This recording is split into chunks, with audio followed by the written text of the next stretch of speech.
Sow happiness. Grief to acceptance. If you want the moon, do not hide from the night. If you want a rose, do not run from the thorns. If you want love, do not hide from yourself. Rumi. Reconciling is to cause a person to accept or be resigned to something not desired. Grief is the response to loss, keen mental suffering or distress over affliction or loss, sharp sorrow, painful regret. The very last act of love you give to your departed loved one is grief. Grief becomes a sacred rite of passage and should be honored as such. It is a journey that requires courage and strength. It is filled with messy twists and turns, ups and downs, and courageous internal battles. Everyone is charged a fee to take a ride on the love boat. The fee comes due when someone you love departs the boat. The fee is grief, and the amount you are charged is not dependent on the depth of your love, but on your willingness to reconcile with the loss. The fee is discounted when grief's expression is allowed its rightful place on the boat. 6 steps to reconciling grief acknowledge the reality of the death. The first step in reconciliation is to gently and compassionately, at your own pace, come to terms with the fact that they are dead, and you will never physically see them again. Your first instinct may be to deny the reality as your subconscious tries to move you away from pain. However, for any reconciliation to begin, you must confront the reality of the loss. The most important thing you can do is to feel the pain. Allow the pain. Your subconscious mind is programmed to steer you away from pain by any means possible, often in unhelpful ways like condoning the use of drugs, alcohol, or antidepressants. You may be burying yourself in work and keeping yourself so busy that you do not have time to think about or feel the pain.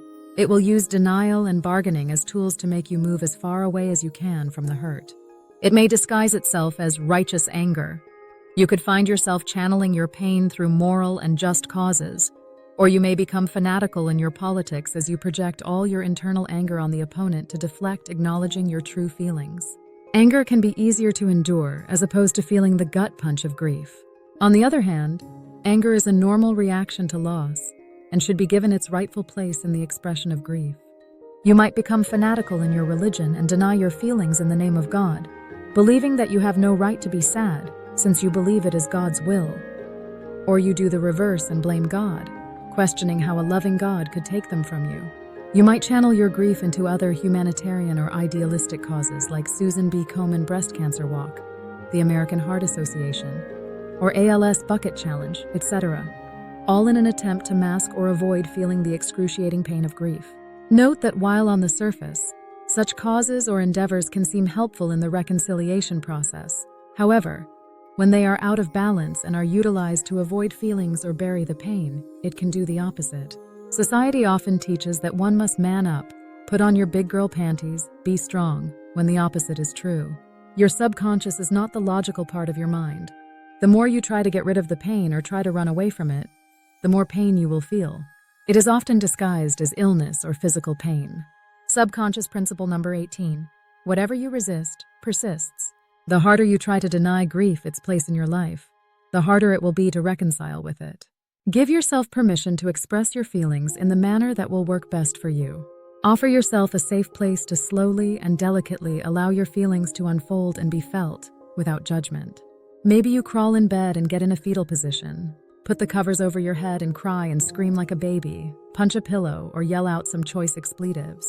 Be creative. Do whatever you need to do to fully express and feel your pain, while keeping yourself and others safe. You can go for a long drive, down a secluded road, and scream at the top of your lungs. Let yourself feel the pain fully, knowing that you set your own pace. You are your own barometer, and you gauge how much pain you can absorb or feel at any given time. In the early days or months of grief, you may feel like tidal waves crashing in on you, turning you and your world upside down. And that is okay. And you will be okay. Eventually, you will learn that you can ride the waves and let them guide you peacefully to a safe shore.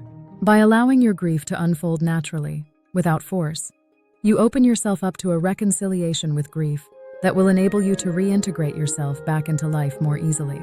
When special occasions like birthdays, anniversaries, Hanukkah, Christmas, and the anniversary of the death or loss, and other scenarios that were significant in your relationship occur, you are in better shape to choose either to ride the wave or get caught up in the turmoil.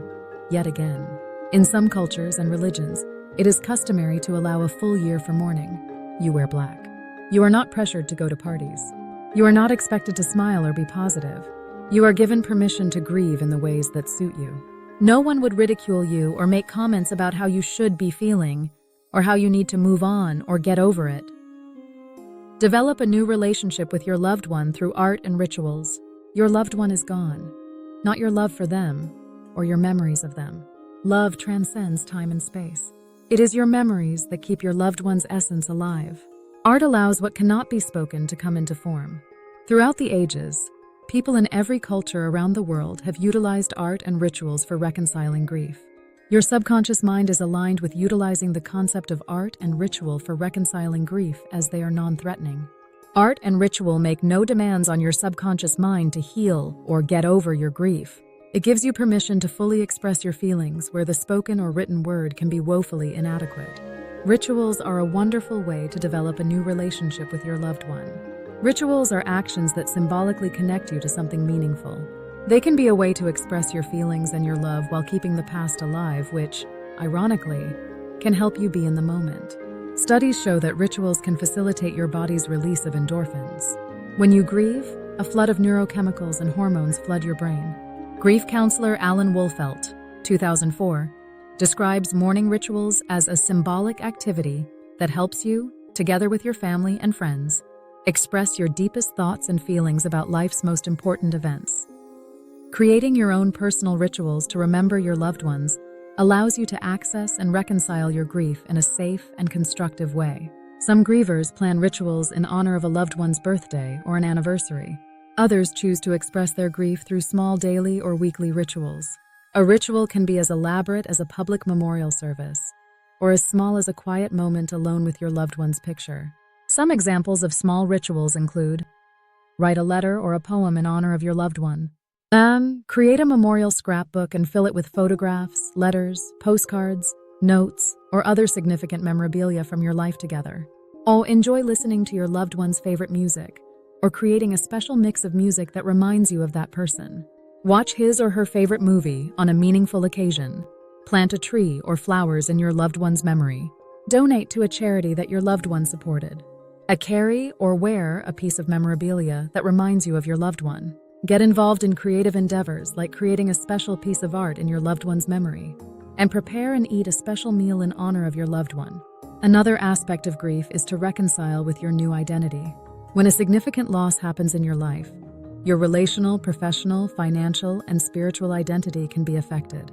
Whether it is a loss through death or other means, like getting a divorce, being fired, or even retirement, identities can all be affected.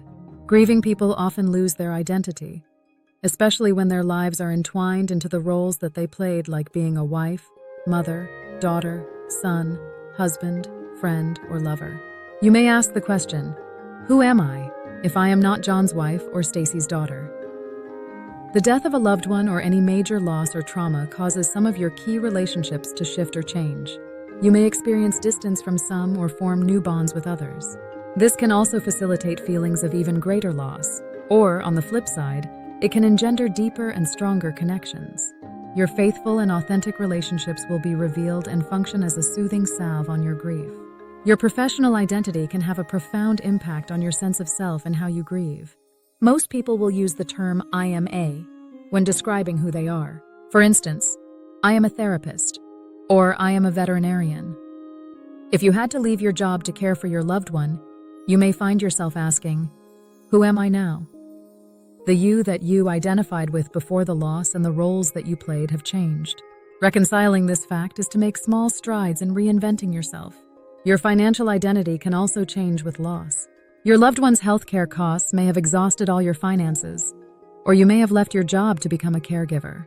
You may have gone from a 2-income household to a single-income household. You may have been left out of the will or only received a small portion of it.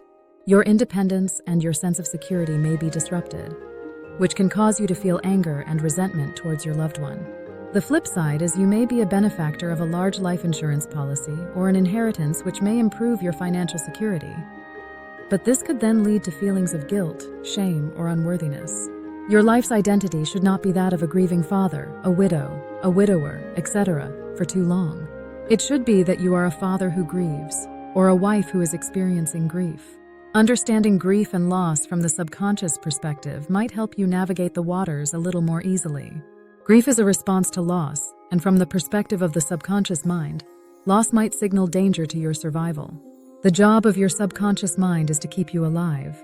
If you do not feel pain when there is a loss, it devalues life. Your pain signifies value. It is important to survival as a species that we value life. Reconcile with personal and societal pressures, real or perceived, of measuring grief as a way to show the depth of your loss. This is a false premise. Grief is not a way to measure love. This way of thinking has created a grieving society that is riddled with feelings of guilt and/or shame. Ask yourself these questions. Do I feel guilty if I have a moment of joy or when I feel happy? Do I think that I am not mourning properly, or that I am disrespecting my deceased loved one if I move forward in life? Do I feel that if I am not feeling pain, it means that I do not love them? Do I feel guilty letting go of their material things? The definition of love. Love is an intense feeling of deep affection. It has nothing to do with pain or sorrow. Flip the script, sorrow to love. Give yourself permission to move forward with your life. You do not have to get over your sorrow, but you can move forward. You can, through your memories, take your deceased loved one with you on a new and different journey. You can laugh and smile again. You can laugh and cry at the same time. You can feel enormous grief, and at the same time, experience enormous joy. Keep their memory alive. Tell their story from your perspective. Create a new story that is seated with your love for them. Your grief is the measure of the grief itself. Period. Acorn. Grief is a way to process loss. Wisdom seed. Grief is not and should not be a barometer or a measure of how much you love your departed. It is not meant to show how much you loved them. It is not a measure of the kind of person you are. It does not make you a good or bad person if you grieve a little or a lot. A beautiful way to keep their memory alive is to live your best life. Thank you for listening to So Happiness. Continue on to part 3.